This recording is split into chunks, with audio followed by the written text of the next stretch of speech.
الحمدللہ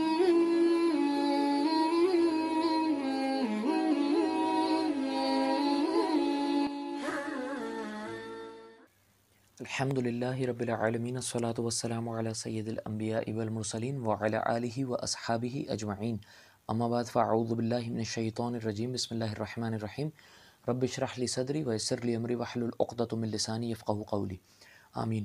السلام علیکم ورحمۃ اللہ وبرکاتہ۔ امید ہے کہ آپ سب بالکل خیریت سے ہوں گے۔ جی، جو سلسلہ چل رہا ہے اسی میں لاسٹ ہم نے سورہ نصر کی بات کی تھی۔ اب قرآن پاک کی 111ویں سورت، سورہ لہب جسے کہا جاتا ہے، یہ مطلب وعید کے اعتبار سے بڑی خطرناک سورت ہے، جو ایک اسپیسیفکلی کسی کو دی گئی ہے وعید، لیکن بڑے خطرناک انداز میں دی گئی ہے۔ تو ہم شروع کرتے ہیں اس کو۔ بسم اللہ الرحمن الرحیم۔ تبت یدا ابی لہب وتب ما اغنی عنہ مالہ وما کسب سیصلی نارا ذات لہب وامرأتہ حمالۃ الحطب فی جیدہا حبل من مسد۔ ان 5 آیات ہیں۔ اچھا جی، میں اس پہ ترجمہ بتانے سے پہلے ایک بات آپ کو عرض کر دوں تو آپ کو زیادہ سمجھ میں آ جائے گی چیز۔ ہم جو یہ کہتے ہیں نا کہ آپ علیہ الصلوۃ والسلام نے انڈر گراؤنڈ ہو کے تبلیغ کری، چھپ کر پہلے شروع میں، ایسا کچھ بھی نہیں ہے، ٹھیک ہے۔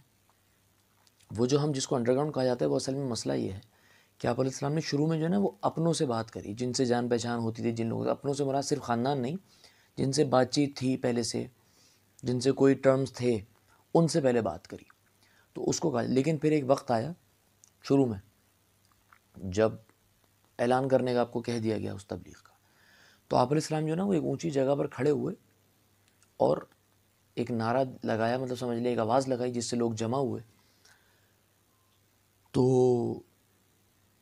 اچھا، وہ جو نعرہ تھا نا وہ اسپیسیفکلی ایک لفظ ہوتا تھا، وا صباحا کر کے اس طرح ایک لفظ ہوتا تھا، تو وہ آ گئی وہ صبح اس طرح کر کے جو ہے نا، اصل میں وہ ہوتا یہ تھا ٹرینڈ اس دور میں کہ وہ تو جاہل تھے بالکل ہی، بس ان کی اس لفظ میں کوئی قباحت نہیں تھی، تو آپ علیہ السلام نے یہی بولا کیونکہ اس سے لوگ جمع ہوتے تھے، ایک ٹرینڈ تھا، ورنہ وہ تو بالکل ہی جہالت سے کام کرتے نا۔ وہ لوگ اصل میں خبریں دیتے تھے اب یہ نعرہ لگا کے کہ فلاں حملہ کرنے والا ہے یا فلاں بات ہو گئی، کوئی امپورٹنٹ ترین بات ہوتی تھی تو یہ ہوتا تھا۔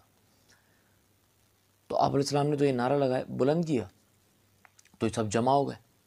اب جب سب جمع ہوئے تو اس میں ابو لہب بھی تھا، یہ آپ علیہ السلام کا رشتے میں چچا لگتا تھا، اور اس کو بڑا ایلیٹ کلاس بندہ تھا، یہ بہت پیسہ، اور کچھ جگہ میں نے دیکھا کہ یہ جو فائنانس منسٹر، وزیر خزانہ وغیرہ ٹائپ جو لوگ ہوتے ہیں نا، اس ٹائپ کا یہ، مطلب مکہ کا وہ تھا، یہ بڑا پیسے، اور اس کی وہ تھی بہرحال، اور اس کے لیکن اس کے کردار کا کوئی صحیح نہیں تھا، چوری ووری کے الزام بھی تھے اس پر۔ بہرحال تو یہ ابو لہب بھی آ گیا۔ جب آپ علیہ السلام نے یہ حق کی دعوت عام کری تو اس نے بکواس یہ کری ابو لہب نے، ہم تو سمجھ رہے ہیں کہ تو بہت کوئی مطلب ضروری بات تجھے کرنی ہے، امپورٹنٹ بات کرنی ہے، اور تو یہ بیکار سی، معاذ اللہ ثم معاذ اللہ، بیکار سی بات کر رہا ہے، تو تیرے معاذ اللہ ثم معاذ اللہ نقل کفر نباشد۔ اس نے آپ علیہ السلام کو فرمایا تیرے دونوں ہاتھ کٹ جائیں، معاذ اللہ ثم معاذ اللہ۔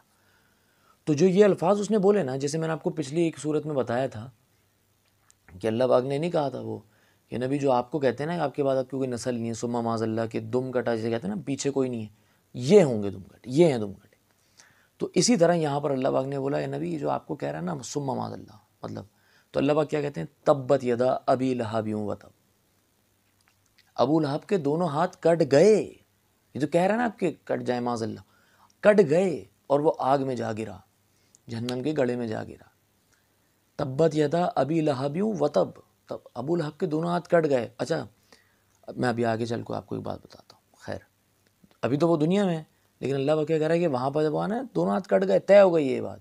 تبت یدا ابی لہب وتب ما اغنی عنہ مالہ وما کسب، اور کچھ کام نہیں آئے گا اس کے اس کا مال اور جو اس نے کمایا ہے، ٹھیک ہے۔ دونوں ہاتھ کٹ گئے اور آگ میں طے کر دیا اللہ نے فیصلہ، بربادی ہو گئی، مطلب ابو لہب کی اب ختم۔ ما اغنی عنہ مالہ وما کسب، اور اس کا مال اور اس نے جو کمایا کام نہیں آئے گا، تو وہ تو ہمارے بھی کام نہیں آنا ہے مال والا۔ لگے رہو آپ اس دوڑ میں، لگے رہو، میں تو بات کر رہا ہوں صرف، لگے رہو اس دوڑ میں، میرے بولنے سے اللہ چاہے گا، اللہ ہادی، اللہ کسی کو ہدایت دے سکتا ہے، ہمارا کام تو صرف بتانا ہے، تو آپ کی مرضی ہے، لیکن آپ لگے رہو۔ ٹھیک ہے نا. اللہ کو راضی تو کرنا نہیں ہے, اور اللہ راضی کرنا صرف نماز اس کا ذریعہ نہیں ہے, بہت سی چیزیں. خیر, تو ما اغنی عنہ مالہ وما کسب, نہ اس کے کام آئے گا اس کا مال, نہ اس نے جو کمایا. ٹھیک ہے جی. تبت یدا ابی لہب وتب ما اغنی عنہ مالہ وما کسب سیصلی نارا ذات لہب, اور وہ آگ میں جا گرے گا, وہ بھڑکتی ہوئی آگ کے اندر وہ ڈالا جائے گا. سیصلی نارا ذات لہب, اور وہ جو بھڑکتی ہوئی آگ ہے نا, وہ مطلب شعلے جو ہیں, اصل میں لہب جو اس میں لفظ بھی آ رہا ہے نا, یہ جو لفظ ہے نا لہب, اس کے نام میں بھی ابو لہب, اصل میں یہ تھا بالکل سرخ سفید ٹائپ کا, بالکل انگارے جیسا نا, کورا چٹا آدمی تھا یہ. تو اسی طرح اللہ پاک نے وہ لفظ جو ہے نا اس کا استعمال کرا ہے, اور یہ اس میں ڈالا جائے گا. وامرأتہ سیصلی نارا ذات لہب وامرأتہ حمالۃ الحطب, اور اس کی بیوی بھی جو ایندھن اٹھائے پھرتی ہے. یہ جو ایندھن اٹھائے پھرتی ہے والی بات آئی ہے نا, یہ پہلے بتا دوں میں آپ کو. اس میں دو رائے جو میں نے جب تک دیکھی ہیں وہ ہیں کہ کچھ لوگ کہتے ہیں کہ وہ ایندھن مطلب آگ وغیرہ لے کر جاتی تھی گھر پر اپنے اس طرح کر کے, تو اللہ نے مثال دی اس کی. اور کچھ یہ کہتے ہیں کہ ڈاکٹر اسحاق احمد رحمہ اللہ بھی اس میں شامل ہیں, جو میں اب بات کرنے والا ہوں اس میں, جو پہلی والی بات کری ہے اس میں نہیں. وہ لوگ یہ کہتے ہیں کہ یہ ایسی بات نہیں ہے ایندھن اٹھائے پھرتی تھی, بلکہ اللہ یہ کہہ رہے ہیں کہ جو اس کے بعد جو کچھ ہے نا, یہ جو کچھ کر رہی ہے, یہ اپنے شوہر کے لیے اور ایندھن آگ کا ذریعہ بڑھا رہی ہے, اور خود بھی. میں آپ کو بتاؤں اس کی بیوی کا ذکر کیوں آیا, وامرأتہ حمالۃ الحطب, وہ اس لیے آیا کہ اس کی جو بیوی تھی نا, وہ اس میں اور ابو لہب میں کوئی آپ کمپیریزن یہ نہیں کر سکتے کون زیادہ بڑا دشمن تھا آپ علیہ السلام کا. دونوں اتنے بڑے دشمن تھے نبی علیہ السلام کے, دونوں میاں بیوی دونوں بہت بدبخت لوگ تھے دونوں. تو وامرأتہ حمالۃ الحطب, تو وہ بھی اس کی بیوی بھی, فی جیدہا حبل من مسد, اور یہ جو اس کی بیوی کے گلے میں نا اس کے ہار ہوتا تھا کوئی موتیوں والا. تو یہ جو مطلب آپ فرما رہے ہیں مفہوماً میں بتا رہا ہوں کہ اس کے گلے میں جو یہ ہار ہے نا, یہ اس کے جہنم میں نا اس کے گلے میں رسی بنے گا, ولیعوذ باللہ تعالیٰ. یہ اتنا خطرناک اللہ نے نقشہ بتایا نا. تو یہ بہرحال اس کے اندر ابو لہب کو اللہ نے وہی سنائی. اب جو میں بات ایک آپ سے چھوٹی سی کرنی تھی نا, وہ یہ تھی کہ کئی سال جو ہے نا اس کے بعد, یہ صورت نازل ہونے کے بعد, جب آپ علیہ السلام اللہ کی وحی سناتے تھے, کئی سال اس کے بعد بھی ابو لہب زندہ رہا ہے, سمجھ رہے ہیں.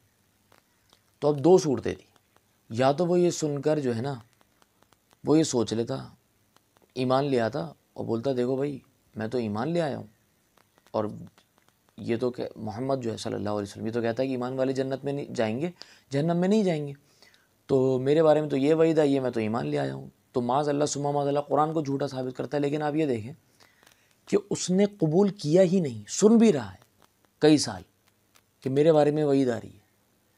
بھائی قبول, جھوٹا ہی قبول کر کے لوگوں کے سامنے پیش کر دیتا نا, جھوٹا بھی قبول نہیں کیا اس نے, منافقت بھی نہیں کر سکا, اور جھوٹا ثابت اللہ نے قرآن کو اپنے ذمے لیا ہے نا اس کی حفاظت. آپ یہ دیکھیں جھوٹ بول دیتا تاکہ لوگوں کے سامنے جو صحابہ ہیں ان کے سامنے آ جاتی کہ یار قرآن میں تو اس کے بارے میں یہ آ رہا ہے اور یہ تو اسلام قبول کر رہا ہے. لیکن اس نے جھوٹا بھی, اس کے ذہن میں یہ بات نہیں آئی. اللہ نے ایسا نظام رکھا ہے, اللہ کا ایسا نظام ہے. بہرحال اب یہاں تک اتنا ہی بس, پھر انشاءاللہ اگلی ویڈیو میں ملاقات کریں گے. اب تو آخری 3 صورتیں رہ گئی ہیں, سورہ اخلاص, سورہ فلق اور سورہ ناس, اس پر انشاءاللہ بات ہوگی. اگلی ویڈیو تک کے لیے اجازت دیجیے, دعاؤں میں خاص یاد رکھیے گا. السلام علیکم ورحمۃ اللہ وبرکاتہ.